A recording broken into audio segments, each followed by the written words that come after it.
तर लाडकी बहीण योजना बंद करावी लागेल असे खडे बोल उच्च न्यायालयानं राज्य सरकारला सुनावले। आता उच्च न्यायालयानं असं का म्हटलेलं आहे हे मी तुम्हाला सांगतो, पण त्याआधी हे रील सेव्ह करून ठेवा आणि तुमच्या ओळखीत ज्या कुठल्या लाडक्या बहिणी असतील ज्या या योजनेचा लाभ घेत आहेत त्यांच्यापर्यंत हे रील नक्की शेअर करा।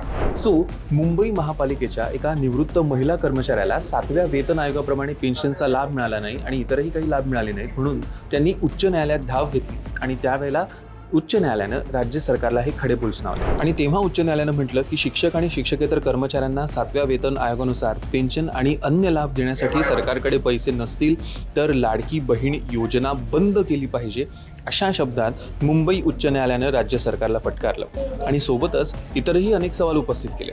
पालिकेच्या अतिरिक्त आयुक्तांना 7व्या वेतन आयोगानुसार वेतन मिळतं ना, त्यासाठी राज्य सरकारकडे पैसे येतात, फक्त शिक्षक आणि शिक्षकेतर कर्मचाऱ्यांसाठी पैसे नाहीत। त्यामुळे कर्मचाऱ्यांचं जर निवृत्ती वेतन देण्यासाठी पैसे नसतील तर महापालिका कार्यालयातील टेबल, खुर्च्या, AC विका, वाटल्यास पालिका आयुक्तांच्या गाडीसह अन्य गाड्या विका, पण कर्मचाऱ्यांना त्यांच्या हक्काचे पैसे द्या, अशा शब्दात न्यायालयानं पालिकेला फटकारलेलं आहे। उच्च न्यायालयाच्या ह्या खड्या बोलांबाबत तुम्हाला काय वाटतंय? आम्हाला कमेंट करून नक्की तुमचं मत कळवा आणि असेच नवनवीन विषयांवर तुम्हाला व्हिडिओज बघायचे असतील तर NDTV मराठीचे सगळे सोशल मीडिया हँडल्स फॉलो करा, लाईक करा, शेअर करा आणि NDTV मराठीचं YouTube चॅनल सबस्क्राईब करा।